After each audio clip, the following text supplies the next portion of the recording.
Okay, geometry students, this is 1-4, measuring and constructing angles. So our learning targets, we're going to name angles, we're going to measure and classify them by their degree measure. We're going to identify congruent angles, angles that have equal measure, and use the angle addition postulate. We'll also bisect angles. All right, so the first example, a lighthouse keeper measures the angles formed by the lighthouse at point M, right here, and the 3 boats. Name the 3 angles shown in the diagram. All right, so to name an angle, we say angle with the angle symbol, and then order doesn't matter, but the only thing that matters is the middle coordinate has to be the vertice of the angle. So JMK is this angle right here. JMK, the vertice is M, and that way we know what, you could say KMJ if you prefer, but you do have to keep that vertice at the middle. All right, so that's one angle. Another angle is KML, which is this angle KML. And then we have the entire angle as well between the first and last boat, so that'd be JML, angle JML. Okay, example 2 then wants us to find the measure of each angle and then classify the angle. So we have angle GHK. So GHK is this big obtuse angle right here. All right, and we're going to measure it starting from 0 here and using these degree measurements going up. So we start from 0 and we end the terminal side of the angle, it's called, is at 125, it looks like. So we're going to say this is 125 degrees, and we can say that's the measure of angle GHK. All right. And then we're going to say that's an obtuse angle. Obtuse angles are angles between 90 and 180 degrees. All right. The next one, JHL. JHL is, now we're measuring from the right, so we're going to use the other set of degree measurements here. So we go all the way up, and it looks like we go to 90. So we start at 0 and go to 90 on the terminal side of this angle, JHL. So it's a 90-degree angle. So I'm going to say the measure of angle JHL is 90 degrees, and I'm going to say that's a right angle. So I'm classifying it as a right angle. And then the last one is LHK. This is a little harder because we're measuring it up here where we're not starting at 0 on either side of this protractor. So we have to just kind of count or subtract, but it looks like we go 10, 20, 35. All right, so if you do like 125 minus 90, you'll get 35, or if you do 90 minus 65, you'll get, 10, 20, 35. So it would be 90 minus 55 if you did it that way. But either way, you get 35. So I'm going to say the measure of angle LHK equals 35 degrees, and that is an acute angle if we classify that. Any angle between 0 and 90 is an acute angle. So let me just label that real quick. Obtuse is the angle has to be between 90 and 180. A right angle is exactly equal to 90, and an acute angle has to be between 0 and 90 degrees. All right. Example 3 then says identify the congruent angles labeled in the quilt design here. It says the measure of, so let's just look at these angles. We've got an angle up here that's labeled with 2. It's a little hard to see on my copy, but it's labeled with 2 lines, and there's another one down here. All right, so to name those angles, EFG. So for part A, I'm going to say angle EFG is congruent. There's the congruent symbol. All right, and then the other angle over here is CDA.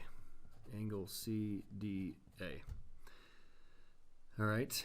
And I'm not sure, it looks like this is marked with a 1 and this is marked with a 1. I know it's hard to read, but we could also do that angle. So angle FGH is congruent to angle CBA. All right. Now for part B, it says the measure of angle ADC is 140. So we're going to look for ADC and label that 140. All right. It says what is the measure of angle EFG? Well, once again, these are congruent angles. So if you basically substitute into this top equation here, if they give us CDA, which is this angle here, CDA is 140, then you know this is 140 as well. All right, they're congruent. So we would say the measure of angle EFG is also equal to 140 degrees. All right, the next example, example 4, tells us that the measure of angle LKN is this entire angle, it's obtuse angle. It's 145, and they want us to find the measure of these two angles, LKM and MKN. So these two angles here. So we're going to do the segment addition postulate. I'm going to say that the measure of angle LKM plus the measure of angle NKM, or I'll do MKN, how about MKN, all right, has to equal the entire angle, which is LKN. So that would be the measure of angle LKN. Now, I'm going to justify this as well because we are going to get into proofs later, but this is the angle addition postulate. All right, so angle addition postulate is the simple, remember postulates are simple statements of fact. So the fact that this angle plus this angle equals the entire angle is just a very simple thing, right? Like kind of like the segment addition postulate. Now we're going to substitute, so LKM is equal to 2x plus 10. All right, and we're going to write MKN is equal to 4x minus 3 because we have these algebraic expressions that we can substitute in. And then the measure of angle LKN is 145. All right, now we can add together our like terms. We have an algebra equation. By the way, that justification was substitution. All right, so if you want to do step-by-step justifications. Now we're going to do some algebra. So we have 6x. And then we have 10 plus negative 3 makes 7. And that was just simplify.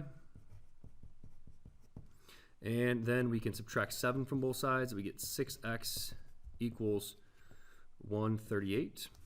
And that is subtraction. And technically that's the property of equality. Okay. And we're going to divide both sides by 6. And that gives us our value for x, which is 23. All right, so, and the last justification is the division property of equality. If you want to abbreviate, that's fine. But this is our 2-column proofs that we're going to do later. So you guys don't have to worry about this piece for now as far as the justifications, but I figure I might as well show you that now and get you used to that because we are going to do proofs this year. Okay, and then one more quick example. It's this problem, or example 5, says that QS bisects angle PQR. So we mark these congruent because we know this is an angle bisector. QS, ray QS is an angle bisector. Remember, that's the symbol for ray right there. All right, so if PQS is 24, which we have labeled here, then we also know that this is 24, and then we can solve the question, which is, what is the measure of angle PQR? PQR is the entire angle, which is 48. So we would say the measure of angle PQR equals 48 degrees. Circle or box your answer, and that's it. All right, I hope this helps. I hope the homework goes well, and I hope you guys have a great day.